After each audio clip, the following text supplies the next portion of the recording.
Bismillahirrahmanirrahim. Assalamualaikum warahmatullahi wabarakatuh.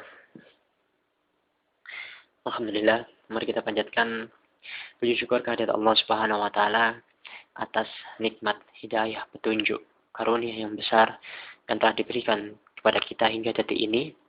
Ya, semoga kita termasuk golongan orang-orang yang pandai bersyukur, memanfaatkan nikmat yang telah diberikan oleh Allah sebagai jalan ketaatan dan kepatuhan terhadap perintahnya. Insyaallah, amin. Sahabat Etika Bisnis, kita bertemu lagi dengan saya Muhammad Hilmi, tetap di etikabisnis.net. Kali ini saya ingin mengajak sahabat Etika Bisnis untuk belajar ya materi pembelajaran selanjutnya dari materi sebelumnya, yaitu mengenai adab jual beli yang sebelum-sebelumnya sudah saya jelaskan gitu ya. Ada beberapa materi. Yang kali ini materi yang akan saya bawakan kepada sahabat Etika Bisnis untuk kita belajar bersama, yaitu jual beli yang terlarang. Seperti apa jual beli yang terlarang gitu ya. Padahal kita mengetahui bahwa jual beli ya seperti itu, tapi di dalam buku Adab Jual Beli karangan Dakil bin Hunaim Al-Awad gitu ya, bahwa ada jual beli yang terlarang seperti itu. Bagaimana? Mari kita belajar bersama-sama. Rasulullah Shallallahu Alaihi Wasallam bersabda, janganlah kalian mencegah para pedagang asing dan jangan pula seseorang di antara kalian membeli suatu barang yang sedang dibeli atau ditawar oleh saudaranya. Muttafaqun alaih. Hadis riwayat Bukhari dalam kitab Al-Buyu'. Jadi yang perlu sahabat Etika Bisnis ketahui bahwa ada jual beli yang terlarang seperti yang disebutkan oleh hadis tersebut ya. Kemudian di riwayat yang telah saya sebutkan tadi ada larangan gitu ya, yang larangan mengenai 4 hal yang diharamkan, yaitu yang pertama, dilarang membeli suatu barang yang telah atau sedang ditawar oleh saudaranya. Itu tidak boleh ya. Kemudian yang kedua, dilarang menawar suatu barang yang telah atau sedang ditawar oleh saudaranya. Kemudian yang ketiga, dilarang mencegat para pedagang asing sebelum mereka benar-benar datang ke kota kita.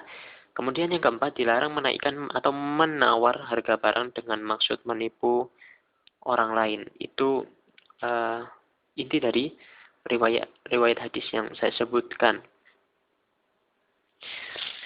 Baik, kita akan mencoba belajar gitu ya dari keempat larangan ini seperti apa contohnya gitu, agar kita dapat belajar dan mengintrospeksi. Mungkin kita melakukan kesalahan dari keempat ini gitu ya, bisa jadi, sehingga ketika kita belajar kita bisa menjadi tahu dan kita mau merubahnya, dan insya Allah kita termasuk golongan orang yang beruntung karena mau berubah menuju kebaikan seperti itu. Baik, kepada yang larangan pertama, yaitu dilarang membeli suatu barang yang telah atau sedang ditawar oleh saudaranya. Misal katakanlah ya, Muhammad membeli suatu barang dari Ali, kemudian keduanya berada dalam transaksi jual beli dan belum berpisah ya, proses tawar penawar masih berlangsung. Kemudian datang Zaid ya, menawarkan suatu barang kepada Muhammad, di mana Muhammad ini rencananya ingin membeli barang dari Ali. Namun datang Zaid dia menawarkan barang yang rupanya barang ini serupa dengan barang yang ditawarkan oleh Ali untuk Muhammad. Barangnya sama persis, namun yang berbeda adalah harganya lebih murah. Ini tidak boleh dilakukan karena apa? Karena bisa menyebabkan Ali ini kehilangan kehilangan keuntungan karena akibat ulah si Zaid ini tadi ya. Si Zaid menawarkan barang dagangan yang sama persis namun harganya jauh lebih murah dibandingkan dengan milik Ali, sehingga otomatis Muhammad tadi pindah ke Zaid. Seperti itu tidak boleh dalam Islam, dilarang dalam Islam. Kemudian contoh yang kedua, misal Utsman menjual suatu barang kepada Ibrahim. Ya, dengan harga katakanlah Rp5.000. Kemudian datang Ahmad, ya. Kemudian datang Ahmad kepada Utsman gitu ya. Yang Utsman ini di mana berniat untuk menjualkan kepada Ibrahim. Seperti itu. Lah, Ahmad ini datang kepada Utsman gitu ya dan meminta barang yang dijual kepada Ibrahim itu ia beli dengan harga yang lebih tinggi dibandingkan harga yang telah dibayarkan oleh Ibrahim. Seperti itu. Sehingga membuat Utsman menyesal dan akhirnya membatalkan akad jual beli dengan si Ibrahim. Nah, itu tidak boleh. Jadi, misal katakanlah Anda ya sahabat etika bisnis dengan saya ketika saya menjual barang dagangan kepada sahabat etika bisnis harga Rp5.000, kemudian datang orang lain gitu ya yang menawar harga lebih tinggi sehingga saya menyesal dan saya memutuskan untuk membatalkan akad jual beli tadi. Saya ambil barang dari Anda, kemudian saya tawarkan kepada orang lain tersebut. Bisa Anda bayangkan dan bisa Anda rasakan bahwa betapa sakit hatinya Anda pada saat saya melakukan hal seperti itu. Oleh karena itu, Islam melarang hal yang demikian. Kemudian larangan yang kedua, ya, dilarang menawar suatu barang yang telah atau sedang ditawar oleh saudaranya. Jadi semisal ada sebuah barang dagangan yang ditawarkan oleh orang banyak, seperti itu. Kemudian salah seorang di antara mereka membeli dengan harga yang sudah disepakati oleh penjual ya, sudah disepakati. Misal katakan ini 10.000 ya, disepakati 10.000 di antara penjual dan pembeli. Namun tidak lama setelah itu pembeli lain datang ya.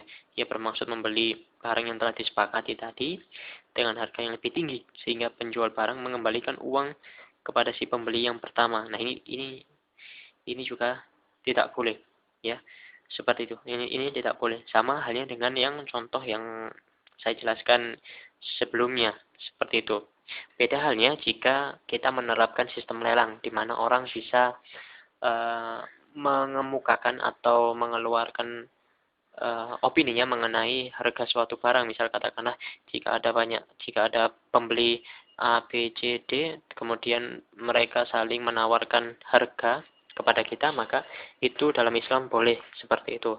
Karena jelas gitu ya, karena misal katakanlah si D menawar lebih tinggi daripada A, B, C dan kita menyetujui, maka tidak ada istilahnya tidak ada maksud yang tersembunyi karena A, B, C mengetahui bahwa D ini mampu membeli dengan harga yang tinggi sehingga mereka dengan rela atau ikhlas melepaskan barang dagangan tersebut.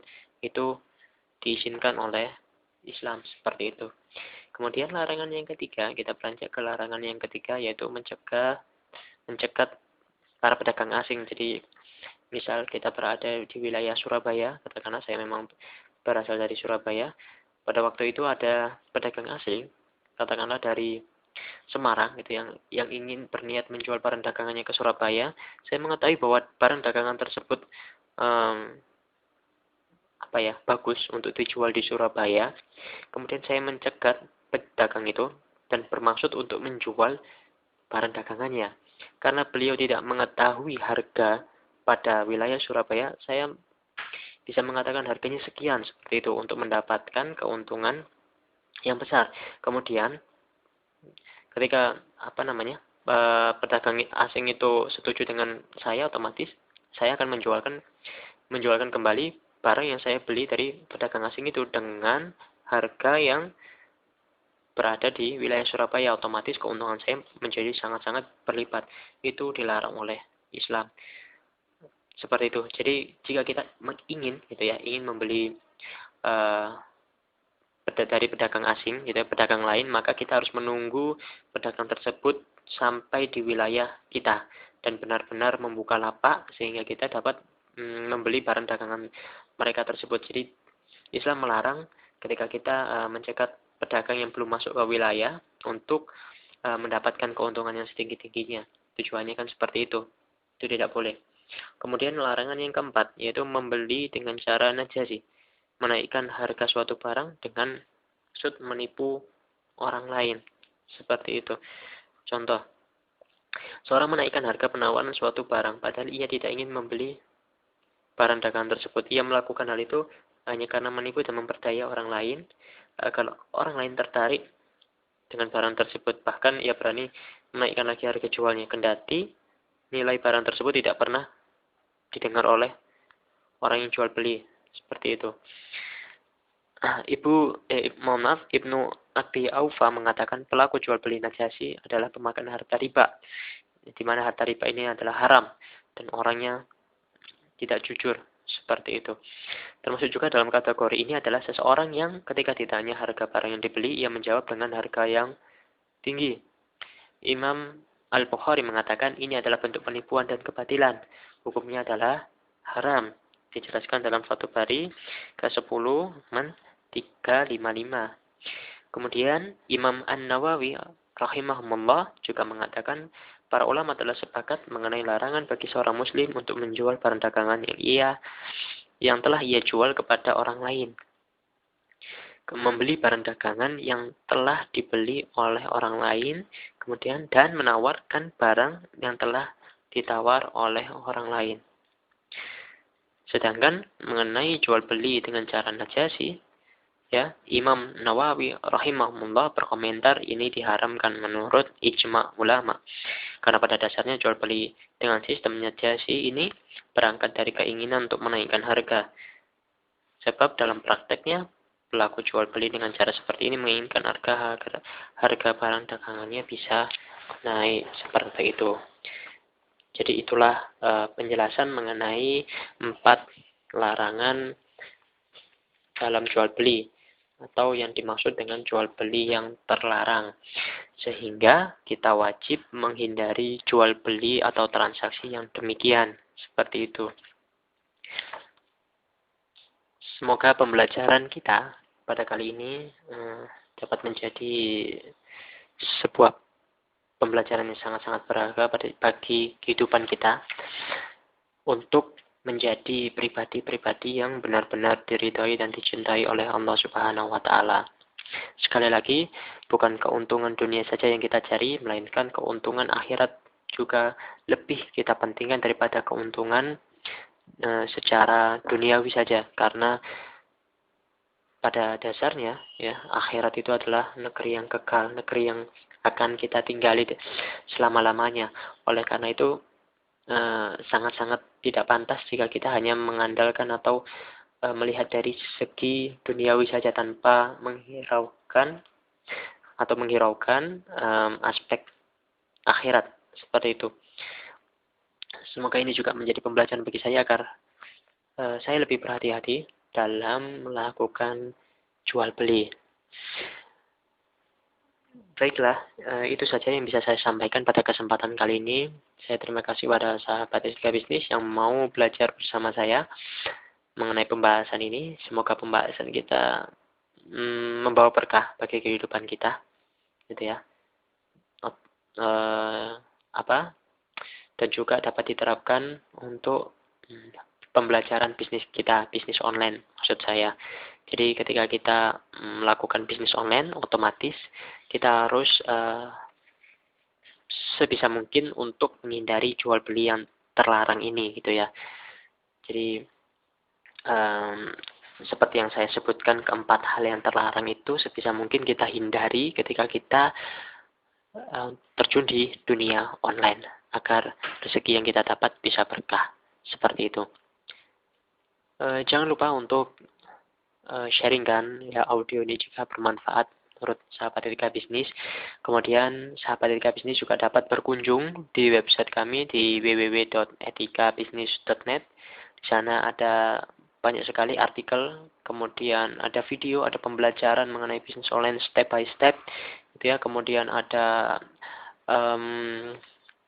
kupasan mengenai halal haram bisnis online, gitu ya, yang insya Allah akan kami update setiap harinya sebagai bahan pembelajaran kita bersama, seperti itu.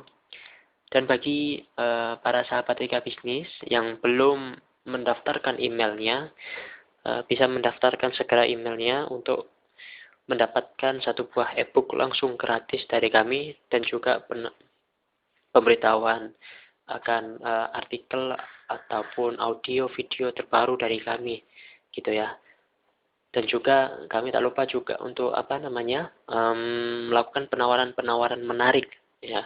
Jadi kami akan melakukan penawaran-penawaran menarik terhadap para istilahnya follower kita dalam tanda kutip seperti itu ya, yang telah mendaftarkan emailnya untuk terus mengikuti pembelajaran pada website Etika Bisnis seperti itu. Jadi saya harapkan sahabat Etika Bisnis untuk mendaftarkan emailnya. Tenang saja, kami tidak melakukan penipuan, kami tidak melakukan sesuatu hal yang merugikan sahabat Etika Bisnis. Karena pada dasarnya kami hanya menginginkan berbagi sesuatu yang bermanfaat, insya Allah seperti itu. Baik, pembahasan pada kali ini saya akhiri dengan alhamdulillah. Semoga kita bertemu pada pembahasan selanjutnya. Saya akhiri. Assalamualaikum warahmatullahi wabarakatuh.